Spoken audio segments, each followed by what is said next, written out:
Pi, mobilnya di bengkel rusak. Oh iya, ya saya nggak menaruh curiga. Karena saya sama anak itu tidak pernah berprasangka buruk sedikit pun.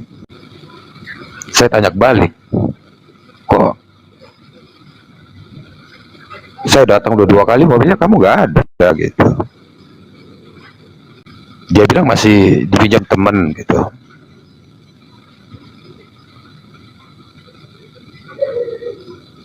Ya, saya sempat berpikir aneh-aneh juga sih.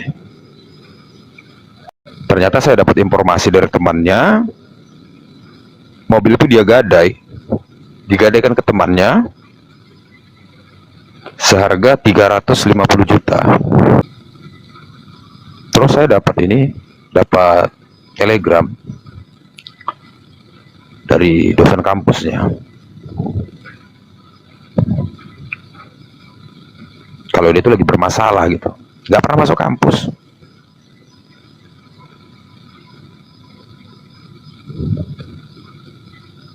Wah, betapa hancur sekali perasaan saya pada saat itu.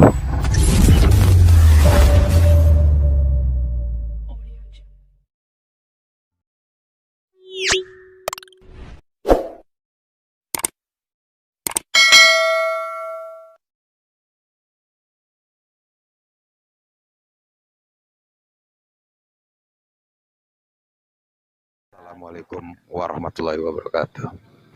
Waalaikumsalam warahmatullahi wabarakatuh. Salam Gimana kenal Pak semuanya Nasri? ya. Salam kenal Pak. Ya, saya stay di Dumai.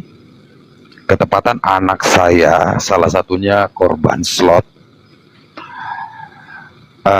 Awalnya sih saya melihat TikTok tuh ya, ada inspiration itu ya, orang Chinese tuh.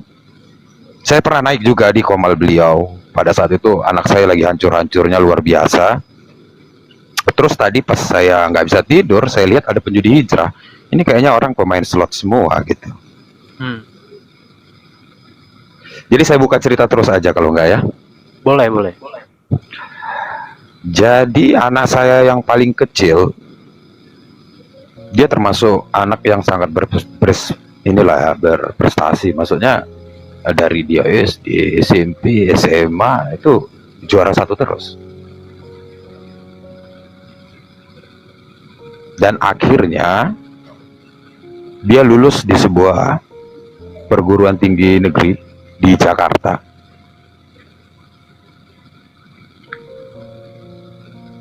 Ngambil fakultas kedokteran.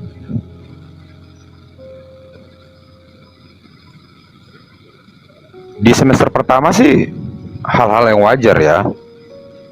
Ya karena kan selama ini kan dia SMA itu masuk sebuah SMA favorit ya. Dalam artinya dia seperti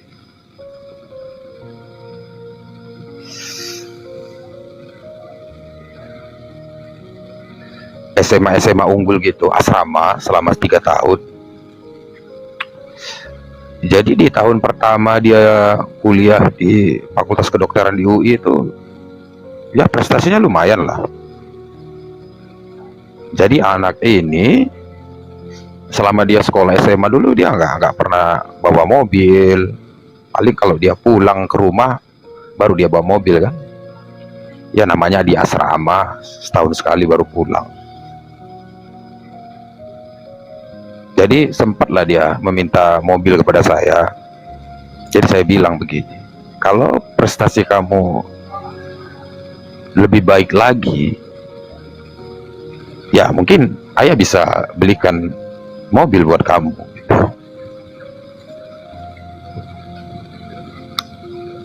Jadi saya belilah. Ini kejadian di 2022. Saya beli Pajero 1 untuk dia. Karena ketepatan dia tuh anak laki-laki satu-satunya, paling kecil.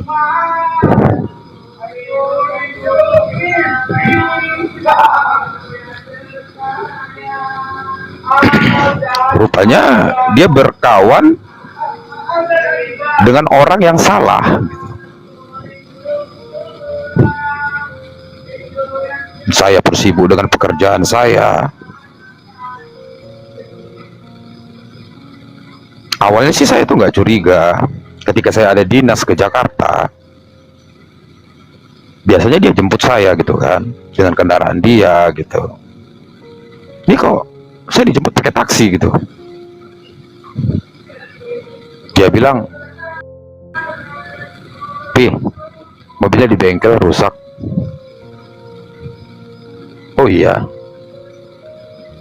Ya saya nggak menaruh curiga, karena saya sama anak itu tidak pernah berprasangka buruk sedikit pun.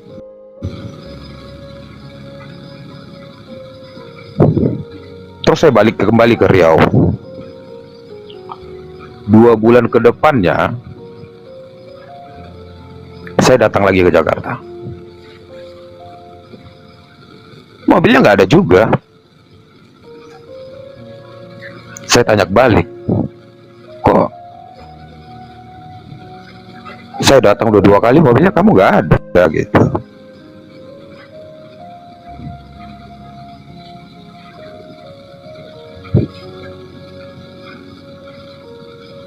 Dia bilang masih dipinjam temen gitu.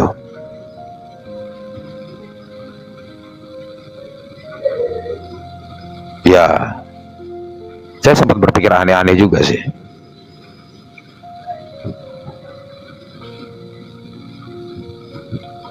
Ternyata saya dapat informasi dari temannya, mobil itu dia digadaikan ke temannya seharga 350 juta.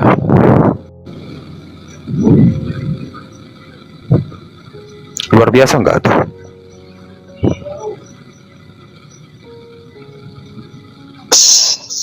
Luar biasa Tuan. Lanjut Tuan.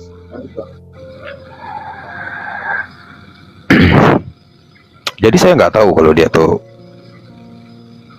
bermain judi. Terus saya tanya gitu, ini uangnya kemana gitu? Karena seperti kami, kebiasaan keluarga bukan mau menyombongkan diri gitu ya.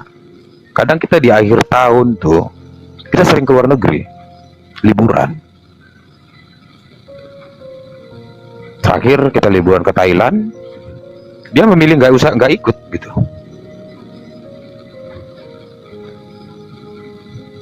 Saya dalam bentuk uang aja dah gitu. Lagi ada kegiatan di kampus, saya kasih pada saat itu uang sekitar 10 juta.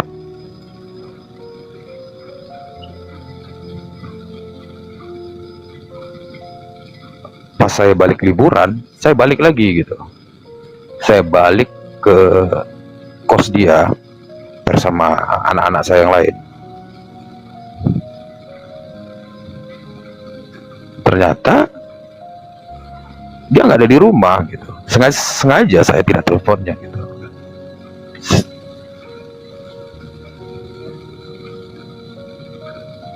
Rupanya malam itu dia nggak pulang.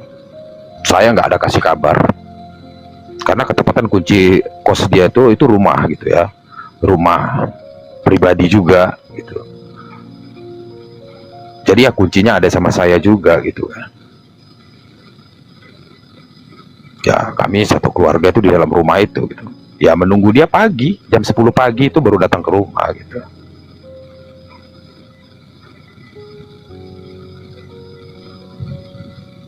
Memang sudah agak-agak lain gitu kan, istilahnya sudah dia seperti menyendiri. Yang awalnya anaknya kalau saya ajak bicara biasanya humble, ini tiba-tiba kayak dia mau marah atau apa gitu kan. Kadang saya marahin, malah ibunya kadang yang terlalu memanjakan lah gitu.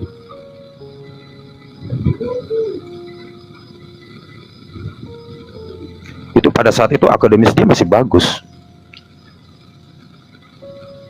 Terus kami kembali, keluarga itu balik ke rumah ya di Riau.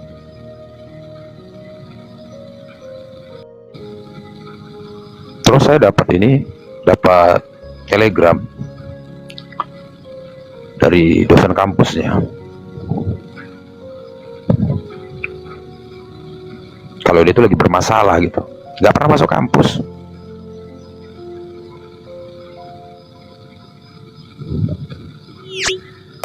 Wah, betapa hancur sekali perasaan saya pada saat itu. Marah saya sebesar-besarnya.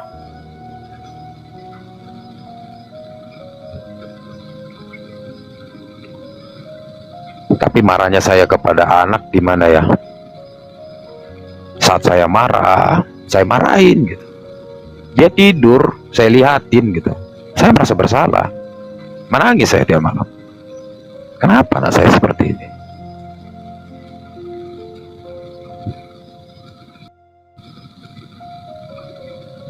Beberapa keturunan tidak ada kami yang pernah pegang judi.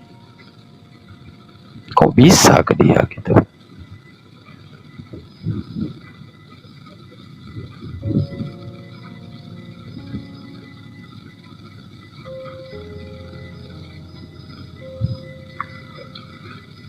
Terakhir dia balik ke Riau. Ternyata BPKB-nya itu diambil sama mamanya. Dia jual.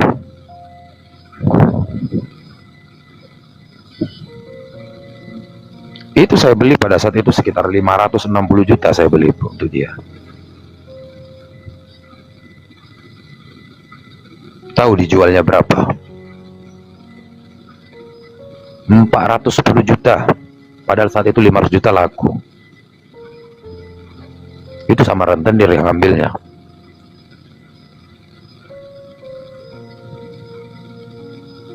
Sakit sekali perasaan saya.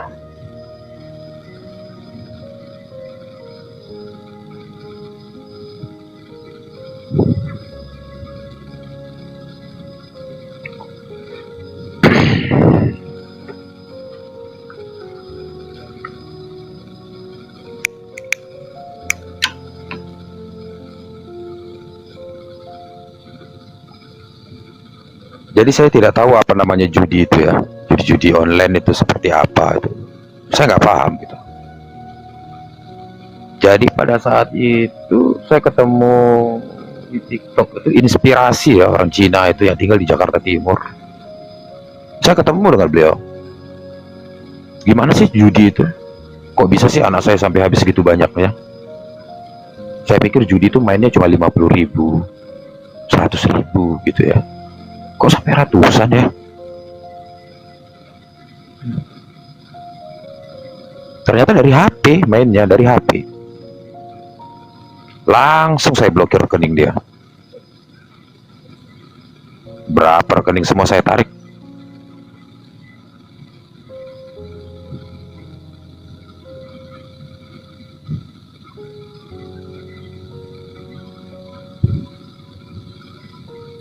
Sudah. Habis itu saya karantina dia. Hampir kurang lebih 1 bulan. Saya bawa ke rumah. Saya karantina di rumah. Dengan semua fasilitas saya tarik. Sepeda motor aja tidak boleh saya kasih.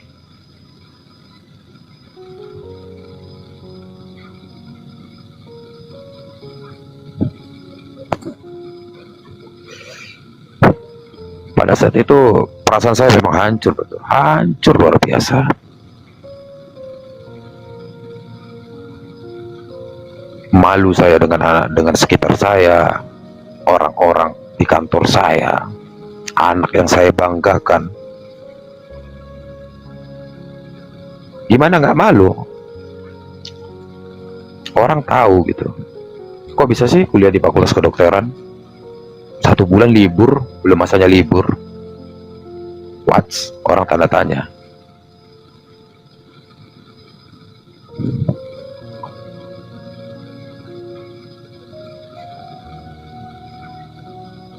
Sempat saya masuk ke psikiater.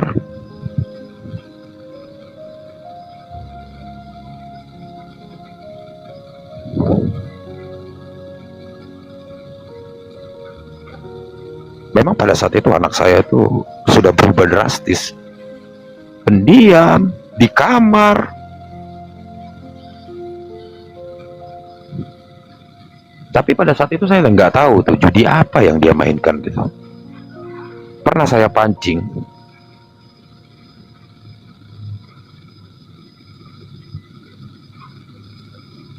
dia pengen beli baju dengan harga 600.000. Saya kasih, bukan 600.000, saya kasih 1 juta.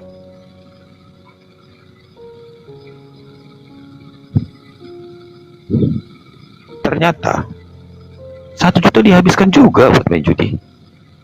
Saya bingung, main judi kok nggak keluar, di rumah aja, kemana uangnya? Itu pada saat itu HP-nya belum saya tarik.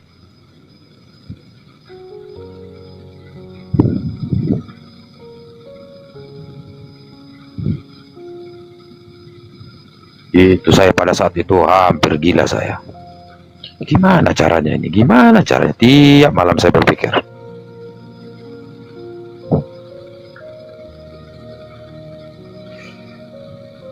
Itulah untunglah saya ketemu sama inspirasi itu ya.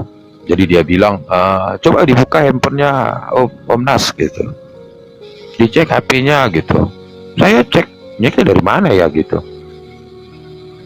Saya lihat historinya itu di web dia tuh nggak ada gitu.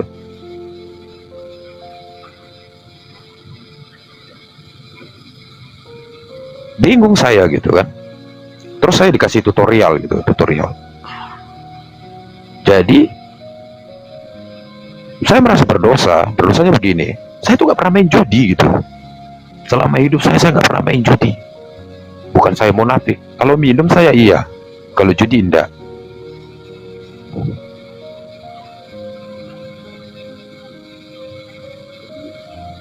Jadi saya tanya lah, gimana sih cara mainnya gitu. Saya isi saldo 500.000 buat akun gitu ya. Akun namanya apa gitu, saya nggak kurang paham gitu. Dia bilang isi saldo gitu ya, isi saldo dari bank, dia buatin atas nama saya. Buat lihat oh seperti ini gitu. Ini apaan sih permainan kayak gini?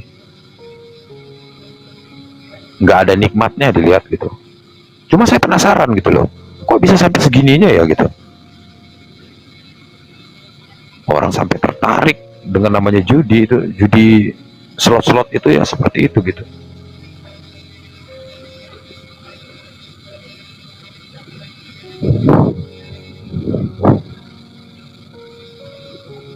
Ternyata saya main pada saat itu di akun yang dibuatin sama anak buah saya di kantor saya bekerja. Saya ada main itu berapa menit, terus saya lihat saya nggak tertarik dengan permainan. Saya suruh habisin dia gitu, habis 500.000 habis sebentar. Wah, apa ini kayak gini? Oh rupanya begitu caranya. Dari situ saya blokir semuanya, rekening dia itu semua diblokir. HP saya sita semuanya. Sampai laptop itu di kamar itu saya sembunyikan semuanya.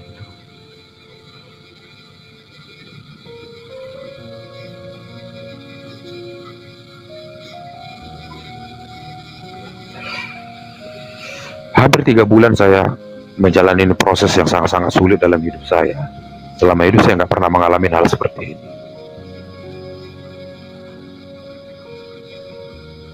Kakak-kakaknya semua berhasil.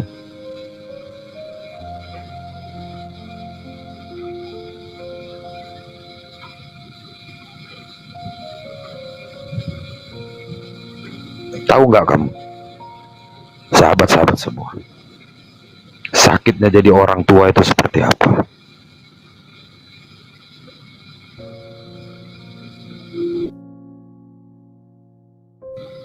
Anak-anak, keluarga itu yang menyalahkan siapa?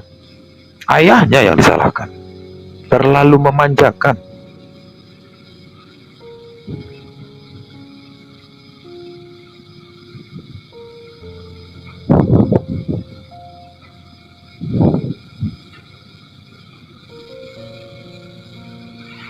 Tapi alhamdulillah, selama 3 bulan menjalani proses itu, dan kesabaran saya gitu, semua bisa diatasin gitu.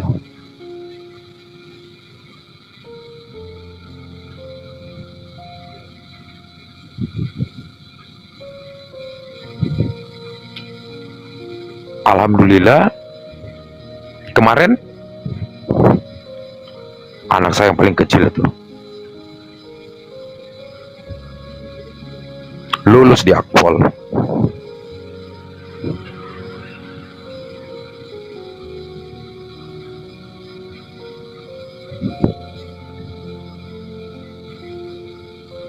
Tahu nggak seberapa besarnya saya, pengorbanan saya, menjalani ketabahan saya didik dia kembali.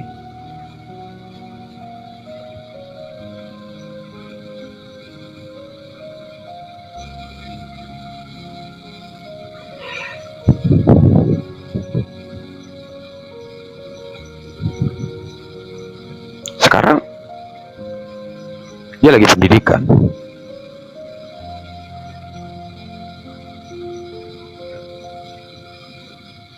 Jadi saya sebagai orang tua, saya lihat di sini banyak ya korban slot itu. Miris rasanya gitu. Miris dengan keluhan-keluhan anak-anak muda sekarang seperti apa gitu ya. Saya berkata gitu karena saya mengalami gitu. Mengalami gimana masa-masa sulitnya anak saya.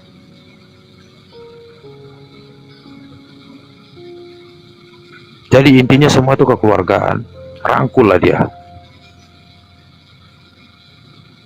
Bangkitkan semangatnya.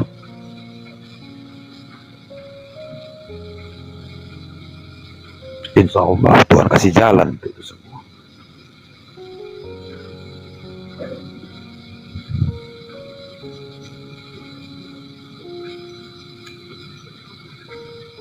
Di UI, di DO, keluar dari kampus. Ya, Ditambahkan teman-teman. mungkin pesan terakhir dari saya ini, ketepatan sudah pagi juga ini ya. Saya memang sering begadang juga gitu, ketepatan karena saya di rumah sendiri gitu ya. Jadi saya ngingatin gitu ya, maksudnya ya berhentilah kalian dengan namanya hal-hal yang negatif seperti itu. Cari kesibukan lain. Tidak ada orang kaya dengan judi. Ya, mungkin itu aja pesan dari saya.